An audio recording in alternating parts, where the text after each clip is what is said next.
Moving on, Moscow claims to have secured key positions in Kharkiv, while Ukraine is desperately fighting back with limited resources as it waits for the Western weapons to reach the front lines. Now, this desperate situation has sparked a debate amongst Western allies. The question being, is it time to rewrite the rules of engagement? Our next report tells you more.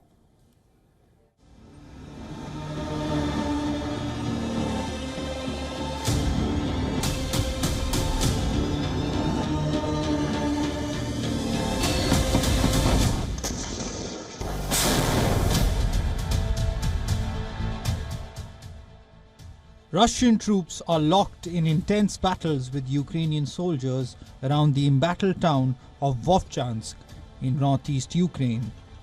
Moscow's renewed northeast offensive, launched late last week, is the most significant border insurgent since the full-scale invasion began.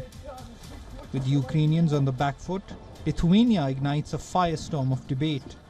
Lithuania's foreign minister, Gabrielius Landsbergis, asserts that crippling restrictions placed on Ukrainian use of Western weapons are hindering their ability to achieve strategic objectives.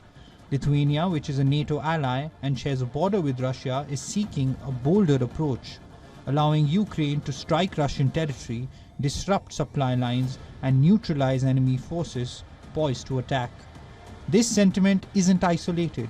Estonian Prime Minister Kaja Kallas echoes Landsbergis' call, advocating for Western military trainers to bolster Ukraine's forces.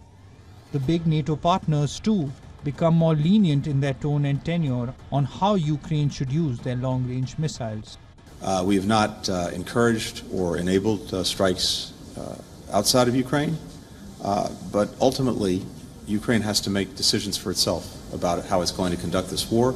A war it's conducting in defense of its freedom, of its sovereignty, of its territorial integrity. Let's be absolutely clear, Russia has launched an attack into Ukraine, and Ukraine absolutely has the right to strike back at Russia. Including inside Russia? Well, that's a decision for Ukraine, and Ukraine has that right, just as Russia is striking inside Ukraine. Kyiv, feeling the heat on the battlefield, is slamming the West's sluggish decision-making on military aid.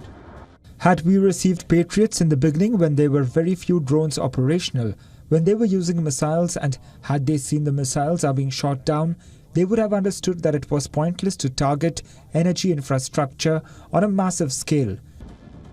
The present situation presents a chilling dilemma for the West. Should Ukraine be armed with more deadlier weapons to inflict more pain on Russia? Again, deploying Western troops directly on the ground is a recipe for disaster. A single misstep could spark a catastrophic escalation, a risk no one wants to take. Bureau Report, WION, World is One.